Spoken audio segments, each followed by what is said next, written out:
राजस्थान की 25 लोकसभा सीटों पर जीत हासिल करने के लिए बीजेपी और कांग्रेस दोनों ने ही जोर लगा रखा है। दोनों ही पार्टी के दिग्गज नेता लगातार प्रदेश के दौरे करते हुए नजर आ रहे हैं। प्रधानमंत्री नरेंद्र मोदी, केंद्रीय मंत्री अमित शाह, राजनाथ सिंह, वीके सिंह, कांग्रेस के राष्ट्रीय अध्यक्ष मल्लिकार्जुन खड़गे, पूर्व अध्यक्ष सोनिया गांधी, राहुल गांधी और कांग्रेस के राष्ट्रीय महासचिव प्रियंका गांधी के साथ साथ अलग अलग राज्यों के मुख्यमंत्री भी राजस्थान में चुनावी सभाओं को संबोधित कर रहे हैं। लेकिन प्रदेश के दो पूर्व मुख्यमंत्री इन चुनावों में ज्यादा मेहनत करते हुए नजर आ रहे हैं। वो दो पूर्व मुख्यमंत्री हैं अशोक गहलोत और वसुंधरा राजे, क्योंकि इन दोनों के बेटे चुनावी मैदान में हैं। पूरा जोर लगा रहे हैं दोनों ही अपने बेटे को जिताने में। इसके अलावा पड़ोसी राज्य मध्य प्रदेश में भी कमलनाथ के बेटे नकुलनाथ ने लगातार छिंदवाड़ा में कैंप डाला हुआ है और अपने बेटे को जिताने की कोशिश में है। राज्य की झालावाड़ लोकसभा सीट से दुष्यंत सिंह मैदान में। दुष्यंत पूर्व सीएम वसुंधरा राजे के बेटे हैं। अपने बेटे को रिकॉर्ड मतों से जिताने के लिए वसुंधरा राजे ने अपना पूरा ध्यान झालावाड़ लोकसभा सीट पर लगाया हुआ है। हालांकि वो पार्टी के स्टार प्रचारक भी हैं, लेकिन अन्य सीटों पर उनकी उपस्थिति न के बराबर नजर आती है। राजस्थान बीजेपी की तरफ से भी वसुंधरा राजे के प्रचार प्रसार का कार्यक्रम जारी नहीं किया जा रहा है, जबकि अन्य नेताओं के कार्यक्रम पार्टी की ओर से जारी हो रहे हैं। स्टार प्रचारक होने के बावजूद अभी तक वसुंधरा राजे का कोई कार्यक्रम झालावाड़ से बाहर तैयार नहीं रखा गया है।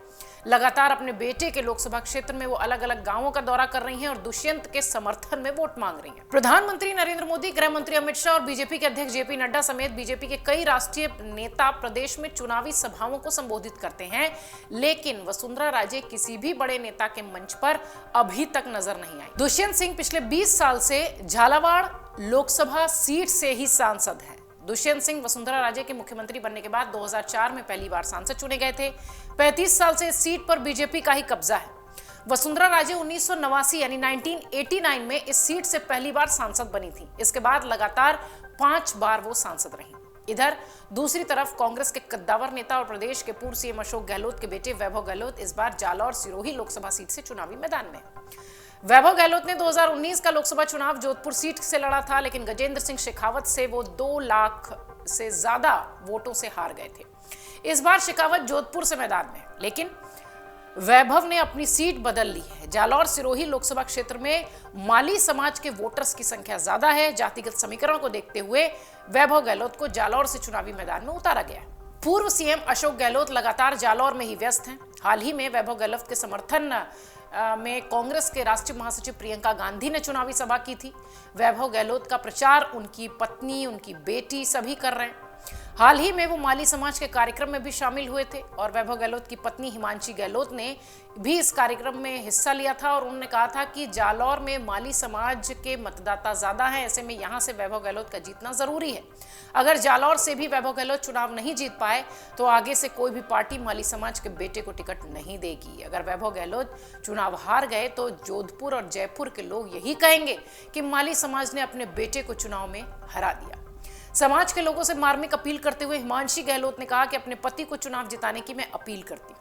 मध्य प्रदेश की छिंदवाड़ा सीट की अगर आप बात करें तो पूर्व मुख्यमंत्री कमलनाथ अपने बेटे नकुलनाथ के लिए प्रचार करते नजर आ रहे हैं। कमलनाथ की पत्नी अलकानाथ और बहू प्रियानाथ भी नकुलनाथ के साथ प्रचार अभियान में है, पसीना बहा रही हैं। कमलनाथ का पूरा परिवार अकेले ही इस सीट पर चुनाव प्रचार में लगा है। कांग्रेस का कोई भी बड़ा नेता नकुलनाथ के प्रचार के लिए छिंदवाड़ा नहीं आया है। कमलनाथ ने बेटे के लिए रात दिन छिंदवाड़ा में कैंप लगाए हुए। इस दौरान उन्होंने उनके कार्यकाल में किए विकास कार्य गिनाए हैं और इमोशनल कार्ड भी खेला है।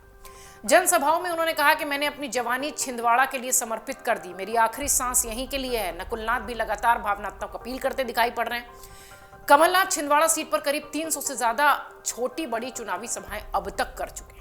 इस सीट पर पहले चरण में 19 अप्रैल को ही वोटिंग है। पिछले साल हुए विधानसभा चुनाव में छिंदवाड़ा सीट से कमलनाथ के खिलाफ बीजेपी के विवेक बंटी साहू को मैदान में उतारा गया था। विवेक बंटी साहू ही नकुलनाथ के खिलाफ फिर मैदान में है। छिंदवाड़ा सीट जीतने के लिए बीजेपी ने भी कोई कोर कसर नहीं छोड़ी है। मुख्यमंत्री मोहन यादव और मंत्री कैलाश विजयवर्गीय ने इस सीट की सभी 7 विधानसभा क्षेत्रों को लेकर अलग अलग रणनीति बनाई है और उस पर काम किया है। इसके अलावा कमलनाथ को कमजोर करने के लिए उनके करीबियों को भी बीजेपी में शामिल किया गया है। पिछले 12 लोकसभा चुनाव में 11 बार कमलनाथ या उनका परिवार यहां से जीतकर लोकसभा पहुंचा है। सिर्फ एक बार 1997 में उपचुनाव हुए थे। बाई इलेक्शंस में बीजेपी के पूर्व मुख्यमंत्री सुंदरलाल पटवा ने कमलनाथ को पटकनी दी थी। छिंदवाड़ा की सीट से कमलनाथ 9 बार, उनकी पत्नी अलकानाथ 1 बार और उनके बेटे 1 बार सांसद रह चुके हैं। दूसरी बार नकुलनाथ मैदान में है। ओवरऑल अगर इस रिपोर्ट का विश्लेषण किया जाए तो 3 बड़े मुख्यमंत्री, पूर्व मुख्यमंत्री, 3 बड़े चेहरे, बड़े कद्दावर नेता इस वक्त अपने बेटों को जिताने में जुझारू की तरह दिखाई पड़ रहे हैं, जूझते नजर आ रहे हैं अपनी अपनी सीट पर। चाहे वो वैभव गहलोत की बात करें, चाहे वो दुष्यंत सिंह की बात करें या फिर नकुलनाथ की बात करें। अशोक गहलोत अपने बेटे के लिए, वसुंधरा राजे अपने बेटे के लिए और कमलनाथ अपने बेटे के लिए एड़ी चोटी का जोर लगा रहे हैं। जनता जनार्दन बताएगी, लोकतंत्र में यही भगवान होती है और इन्हीं से पता चलेगा कि अपने बेटों के लिए मेहनत करने वाले ये नेता कितने सफल होते दिखाई पड़ते हैं। अगर आप ये वीडियो YouTube पर देख रहे हैं तो हमारे चैनल को सब्सक्राइब करें और बेल आइकन को दबाना ना भूलें। अगर आप Facebook पर ये वीडियो देख रहे हैं तो हमारे पेज को लाइक करें।